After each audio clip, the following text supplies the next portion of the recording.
नमस्कार विद्यार्थी मित्रांनो, मराठी नोकरी यूट्यूब चॅनलवर आपल्या सर्वांचं स्वागत आहे। आज आपण या व्हिडिओमध्ये पहा तलाठी भरती 2023 चे काही महत्त्वाचे प्रश्न आपण या व्हिडिओमध्ये घेत आहोत।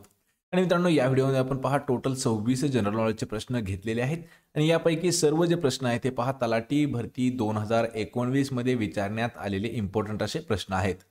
यामध्ये जे पहा करंट अफेअर्स 2019 चे प्रश्न होते त्याला आपण रिप्लेस करून त्या ठिकाणी आपण 2023 चे करंट अफेअर्सचे प्रश्न ऍड केलेले आहेत।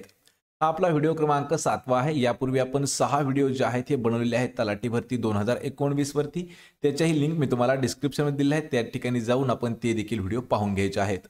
सोबतच मित्रांनो, आपल्याला या व्हिडिओची जर पीडीएफ डाउनलोड करायची असेल तर मराठी नोकरी या नावाने आपलं टेलिग्राम चॅनल देखील आहे, त्याचीही लिंक मी तुम्हाला डिस्क्रिप्शन मध्ये दिली आहे, त्या ठिकाणी जाऊन आपण ते देखील पाहून घ्यायचं आहे। मित्रांनो, हे जे प्रश्न आहेत हे आपल्याला वारंवार विचारण्यात येणारे प्रश्न आहेत, त्यामुळे हे सर्व प्रश्न थोडेसे इम्पॉर्टंट असे प्रश्न आहेत। चॅनलवरती जर नवीन असाल तर लगेच आपल्या मराठी नोकरी या यूट्यूब चॅनलला देखील सबस्क्राइब करून ठेवा, म्हणजे तुम्हाला या चॅनलवरती नेहमी याच पद्धतीचे व्हिडिओ हे पाहायला मिळणार आहेत। चला तर व्हिडिओला सुरुवात करूया। तर पहा, आपला प्रश्न पहिला आहे, देशाच्या भिन्न भागांमध्ये होळीचे विविध प्रकार आहेत, तर महाराष्ट्राच्या अनेक ग्रामीण भागामध्ये त्याला काय म्हटलं जातं। पहा मित्रांनो, प्रश्नाचं जर उत्तर येत असेल तर 3 ते 5 सेकंदामध्ये प्रत्येक प्रश्नाचं उत्तर तुम्ही कमेंट करून द्यायचं आहे, म्हणजे एक प्रकारे आपलं रिव्हिजन या ठिकाणी होऊन जाईल। तर पहा, प्रश्न समजून घ्यायचा आहे की भारतामध्ये होळीचे विविध प्रकार आहेत, म्हणजे होळीला विविध प्रकारे ओळखलं जातं। तर त्या ठिकाणी महाराष्ट्रात जे काही खेडेगाव आहेत तर त्या खेडेगावामध्ये होळीलाच अजून काय म्हटलं जातं। तर या प्रश्नाचं उत्तर होईल पर्याय क्रमांक 2। तर होळीला रंगपंचमी देखील असं म्हटलं जातं। लक्षात ठेवा, रंगपंचमी किंवा एक प्रकारे आपण त्याला धुळवड देखील असं म्हटलं जातं। पर्याय क्रमांक 2 आपल्या या प्रश्नाचं अचूक उत्तर होईल। यानंतरचा प्रश्न आहे, औषधालाही नसणे या वाक्प्रचाराचा योग्य अर्थ काय होणार आहे। पहा, औषधालाही नसणे याचा अर्थ काय होतो। मित्रांनो, हा जो प्रश्न आहे हा प्रश्न आपल्याला पहा तलाठी भरती 2019 मध्ये विचारण्यात आला होता। हाच प्रश्न आपल्याला पोलीस भरती 2021 ला सुद्धा विचारण्यात आला होता। हाच प्रश्न आपल्याला आरोग्य विभागाला जी 2021 ला भरती झाली आहे, पहा 2021 ची, त्यामध्ये हा प्रश्न विचारण्यात आला होता। औषधालाही नसणे याचा योग्य अर्थ काय होतो। याचं उत्तर होईल पर्याय क्रमांक 4, एखादी गोष्ट अजिबात नसणे त्याचा अर्थ होतो। ऑप्शन क्रमांक 4 आपलं योग्य उत्तर होईल। प्रश्न क्रमांक 3 आहे, अंतःकरणाला पाजर फोडणारे या शब्दसमूहासाठी योग्य पर्याय कोणता असेल। पहा, अंतःकरणाला पाजर फोडणारे या प्रश्नाचं उत्तर होईल पहा पर्याय क्रमांक 3, तर हृदयद्रावक असं त्याला म्हटलं जातं। पहा, अंतःकरणाला पाजर फोडणे म्हणजे मनाला एक प्रकारे पीळ घालणार त्याला म्हटलं जातं हृदयद्रावक। ऑप्शन क्रमांक 3 आपलं या प्रश्नाचं योग्य उत्तर होईल।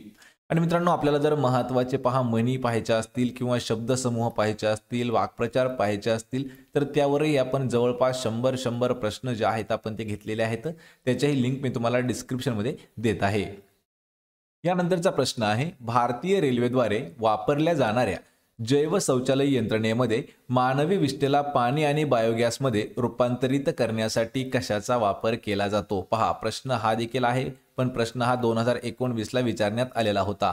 भारतीय रेल्वेद्वारे जे काही जैव शौचालय यंत्र आहे त्यामध्ये मानवी विष्ठा जे आहे त्याला बायोगॅसमध्ये रूपांतरित करण्यासाठी कशाचा वापर केला जातो। आणि याचं उत्तर होईल पर्याय क्रमांक 3, तर जीवाणूजन्य इनोक्युलम हे जे आहे याचा वापर केला जातो। पहा, मानवी विष्ठेला बायोगॅसमध्ये रूपांतरित करण्यासाठी। ऑप्शन क्रमांक 3 आपलं या प्रश्नाचं योग्य उत्तर होईल। यानंतरचा प्रश्न आहे, खालीलपैकी महाराष्ट्रामध्ये मराठी भाषेनंतर कोणत्या 2 भाषा सर्वात जास्त बोलल्या जातात। पहा, प्रश्न हा महत्त्वाचा आहे।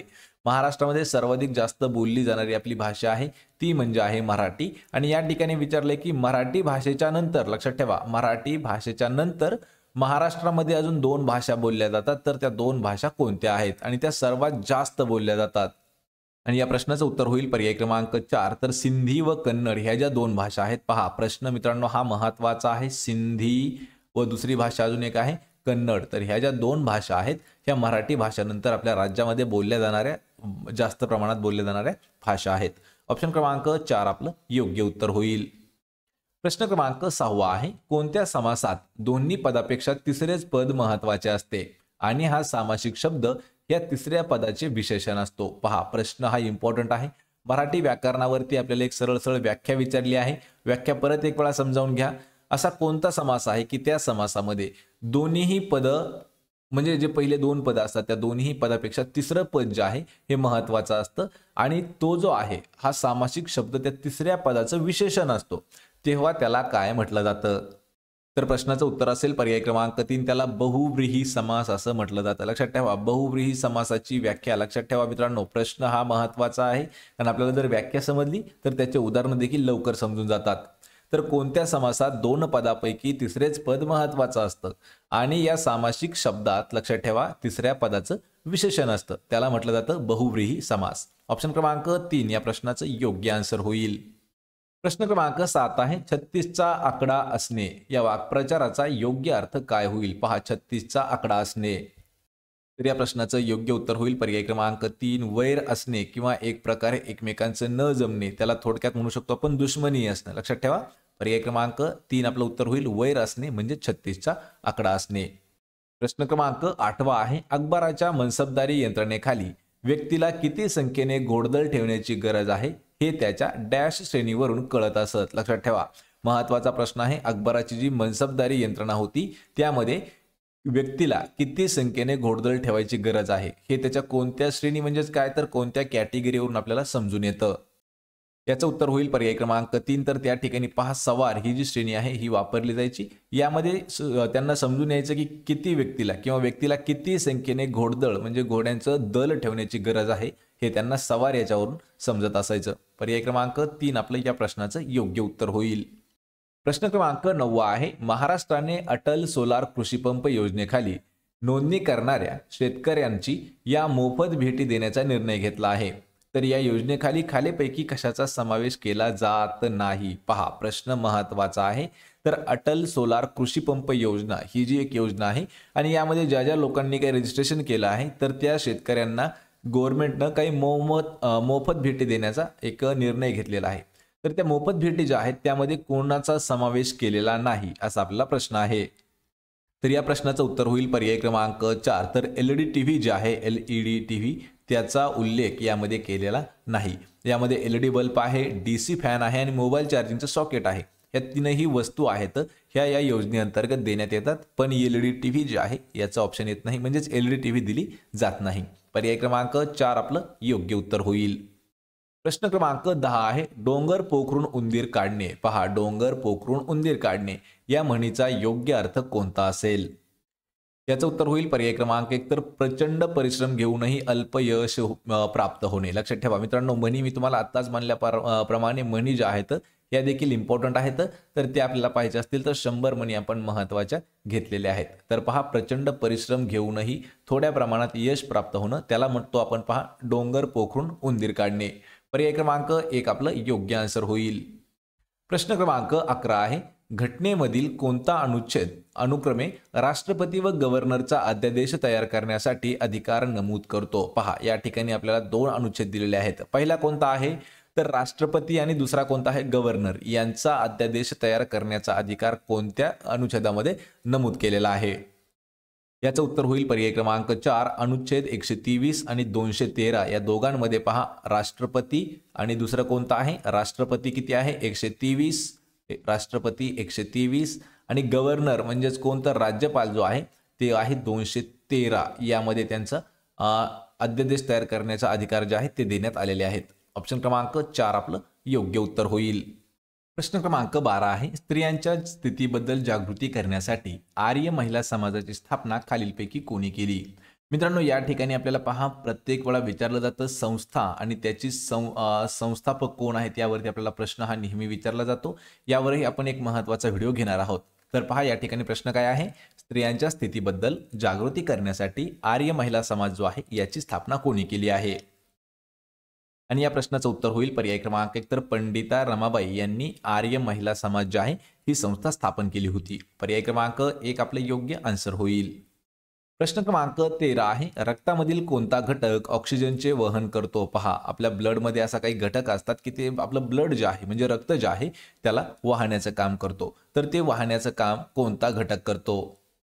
याचं उत्तर होईल पर्याय क्रमांक 1. तर लाल रक्तपेशी ज्या आहेत पहा, ह्या रक्त वाहण्याचं काम करतात आपल्या शरीरामध्ये. लक्षात ठेवायचं मित्रांनो, हा प्रश्न आपल्याला आरोग्य विभागावरती विचारण्यात आलेला प्रश्न होता आणि या ठिकाणी उत्तर हेच दिलेलं आहे की लाल रक्तपेशी ज्या आहेत हे रक्तामधील ऑक्सिजनचं वहन करते. पर्याय क्रमांक 1 आपलं योग्य उत्तर होईल. पहा, रक्तामधील जे ऑक्सिजन आहे त्याचं वहन करतात लाल रक्तपेशी.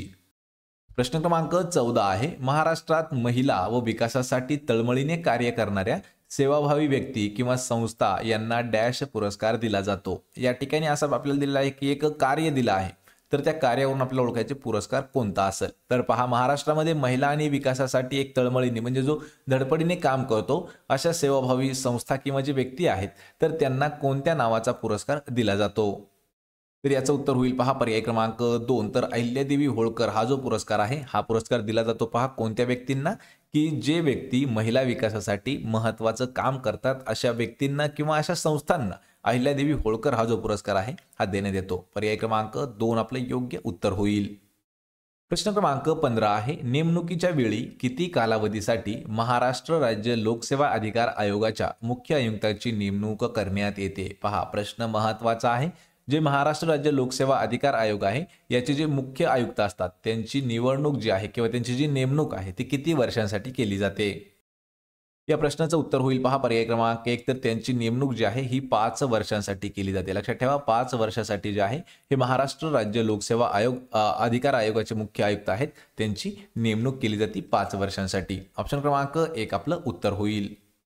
प्रश्न क्रमांक 16 आहे, खालीलपैकी कोणत्या 2 राजवंशांच्या काळामध्ये महाराष्ट्रात मोठ्या संख्येने शैव मंदिरे बांधण्यात आली. पहा, प्रश्न हा महत्त्वाचा आहे कारण लक्षात ठेवा TCS ज्यावेळेस विचारतं तर सेंट्रल गव्हर्नमेंटच्या वरती सुद्धा जास्त प्रश्न विचारतं, म्हणजे मुघल जे काही जुने राजे होते त्यांच्यावरही प्रश्न हे विचारतात नेहमी. तर खालीलपैकी असे कोणते 2 राजवंश होते की त्यांच्या काळामध्ये महाराष्ट्रामध्ये शैव मंदिरे जी आहेत ही सर्वात जास्त बांधण्यात आली. तर या प्रश्नाचं उत्तर होईल पर्याय क्रमांक 2. तर चालुक्य राजवंश होता. लक्षात ठेवा, चालुक्य राजवंशाच्या काळामध्ये सर्वाधिक जास्त चालुक्य हे शैव मंदिरे जे आहेत हे बांधण्यात आली होती. पर्याय क्रमांक 2 आपले योग्य उत्तर होईल. प्रश्न क्रमांक 17 आहे, कटी या शब्दाचा समानार्थी शब्द कोणता असेल. पहा, कटी 2019ला तलाठीमध्ये हा समानार्थी शब्द विचारण्यात आला होता. हा प्रश्न आपल्याला 2018च्या पोलीस भरतीमध्ये सुद्धा विचारण्यात आला होता. त्यामुळे लक्षात ठेवायचे मित्रांनो, समानार्थी शब्द जे आहेत ही परीक्षा कोणती जरी असली तरी समानार्थी, विरुद्धार्थी, मनीष, वाक्प्रचार, शब्दसमूह हे जे प्रश्न आहेत हे प्रश्न सेम असतात कारण यामध्ये काहीही चेंज होत नाही. तर या ठिकाणी कटी या शब्दाचा समानार्थी शब्द दिलेला आहे पहा पर्याय क्रमांक 4. तर कंबर म्हणजेच कटी. ऑप्शन क्रमांक 4 आपलं आन्सर असेल. प्रश्न क्रमांक 18 आहे, खाली दिलेल्या म्हणीचा योग्य अर्थ काय आहे. पहा, म्हण आपल्याला विचारली आहे, गरजेल तो पडेल काय या म्हणीचा आपल्याला मीनिंग म्हणजेच अर्थ सांगायचा आहे. मित्रांनो, प्रश्न हा सर्वात महत्त्वाचा आहे आणि या प्रश्नाचं उत्तर होईल पहा पर्याय क्रमांक 3. तर बडबड करणाऱ्या माणसांकडून काहीच घडत नाही असा त्याचा अर्थ होतो. त्यालाच म्हणतो आपण पहा गरजेल तो पडेल काय, म्हणजे नुसता बोलतो तो करत नाही. पर्याय क्रमांक 3 आपले योग्य उत्तर होईल. प्रश्न क्रमांक 19 आहे, 1853 साली मुंबईतील पहिली कापड गिरणी त्यालाच आपण टेक्सटाईल मिल म्हणतो तर ती खालीलपैकी कोणी सुरू केली होती. यावर मित्रांनो आपल्याला 2 प्रश्न विचारले जातात की खालीलपैकी कोणत्या वर्षी मुंबईमध्ये पहिली टेक्सटाईल मिल जी आहे ती सुरू केली. तर लक्षात ठेवा 1853 या वर्षी करण्यात आलेली आहे मुंबईमध्ये. पण या ठिकाणी प्रश्न आहे की कोणी सुरू केली. याचं उत्तर होईल पर्याय क्रमांक 3. तर कावसजी नानाभाई यांनी सुरू केली आहे पहा 1853 मध्ये पहिली टेक्सटाईल मिल. पर्याय क्रमांक 3 आपले योग्य आन्सर होईल.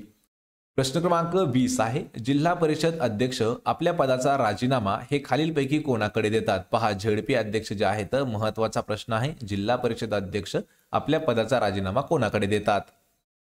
आणि या प्रश्नाचं अचूक उत्तर होईल पर्याय क्रमांक 3. जे विभागीय आयुक्त असतात पहा विभागीय आयुक्त, तर यांच्याकडे जिल्हा परिषद अध्यक्ष जो आहे तो आपल्या पदाचा राजीनामा देत असतो. पर्याय क्रमांक 3 आपलं या प्रश्नाचं योग्य आन्सर होईल. प्रश्न 21 आहे, कोणत्या समासातील पहिले पद संख्यावाचक विशेषण तर दुसरे पद नाम असते. पहा, या ठिकाणी आपल्याला परत एक वेळा मराठी व्याकरणावरीलच एक व्याख्या विचारली आहे. तर पहा, आपल्याला काय विचारलंय की कोणत्या समासातील पहिलं पद हे जे आहे हे संख्या विशेषण असतं आणि दुसरं पद जे आहे हे नाम असतं, तर त्या समासाला काय म्हणतात. याचं उत्तर होईल पर्याय क्रमांक 2. त्याला द्विगु समास असं म्हटलं जातं. पहा, द्विगु समासाची व्याख्या मित्रांनो महत्त्वाची आहे. तर पहिल्या म्हणजे समासातील पहिलं पद जे आहे काय असतं हे संख्यावाचक असतं आणि दुसरं पद जे आहे ते काय असतं, दुसरं पद असतं पहा नाम, त्याला म्हटलं जातं द्विगु समास। ऑप्शन क्रमांक 2 करेक्ट आन्सर होईल।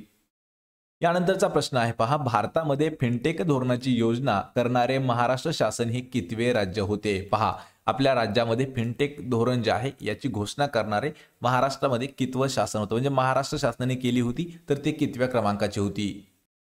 आणि याचं उत्तर होईल पर्याय क्रमांक 3। तर पहिलं असं राज्य होतं आपलं महाराष्ट्र राज्य की त्या ठिकाणी भारतामध्ये फिनटेक धोरणाची घोषणा करणारं महाराष्ट्र हे पहिलं राज्य होतं। पर्याय क्रमांक 3 आपलं आन्सर होईल। प्रश्न 23 आहे, कोणत्या देशाने जगातील पहिले मिथेन व द्रव ऑक्सिजन अंतराळ रॉकेट कक्षेमध्ये लॉन्च केले आहे? मित्रांनो, हा प्रश्न आपल्याला 2023च्या करंट अफेअर्सवर घेतलेला आहे, कारण या ठिकाणी पहा हे नुकतंच असं खालीलपैकी एक मिथेन द्रव ऑक्सिजन असणारं एक रॉकेट जे आहे ते लॉन्च केलं आहे, तर तो कोणता देश आहे? आणि याचं उत्तर होईल पर्याय क्रमांक 3। तर चायना हा जो देश आहे या देशाने पहा नुकतंच पहिलं मिथेन द्रव ऑक्सिजन अंतराळ जे आहे हे रॉकेट लॉन्च केलेलं आहे। पर्याय क्रमांक 3 आपलं उत्तर होईल पहा चीन, याचं अचूक उत्तर आहे। प्रश्न क्रमांक 24 आहे, खापर फोडणे या वाक्प्रचाराचा योग्य अर्थ काय होईल? पहा, खापर फोडणे म्हणजे काय? याचं उत्तर होईल पर्याय क्रमांक 2। तर एखाद्याला दोष देणे म्हणजे स्वतःवरची चूक दुसऱ्यावरती लोटणे आणि त्याला दोष देणं, त्याला म्हटलं जातं पहा खापर फोडणं। पर्याय क्रमांक 2।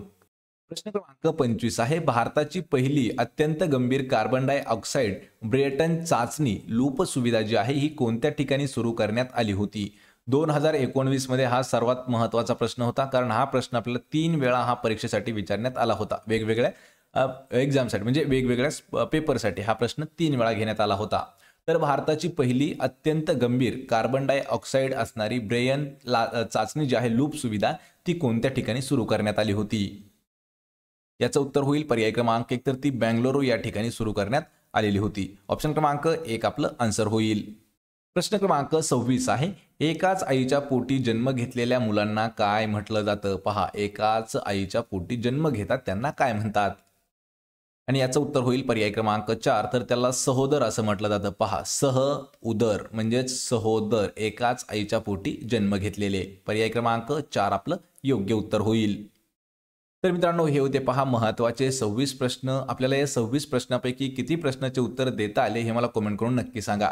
व्हिडिओ जर आवडला तर व्हिडिओला लाईक करा, मित्रांमध्ये व्हिडिओ शेअर करा आणि आपल्या मराठी नोकरी या यूट्यूब चॅनलला देखील सबस्क्राईब करून ठेवा, म्हणजे तुम्हाला डेली याच पद्धतीचे व्हिडिओ पाहायला मिळतील। आणि मित्रांनो, सोबतच पहा आपल्याला प्रत्येक व्हिडिओची PDF आणि काही महत्त्वाच्या नोट्स जर मिळवायच्या असतील तर त्या देखील आपण फ्री दिलेल्या आहेत। पहा, मराठी नोकरी या नावाने आपलं टेलिग्राम चॅनल आहे, त्याला जाऊन एक वेळा व्हिजिट करा आणि फॉलो करा। त्यावरही आपल्याला सर्व PDF ज्या आहेत त्या फ्रीमध्ये दिलेल्या आहेत। आपण भेटूया पुढच्या एका अशाच नवीन व्हिडिओमध्ये, तोपर्यंत जय हिंद, जय महाराष्ट्र।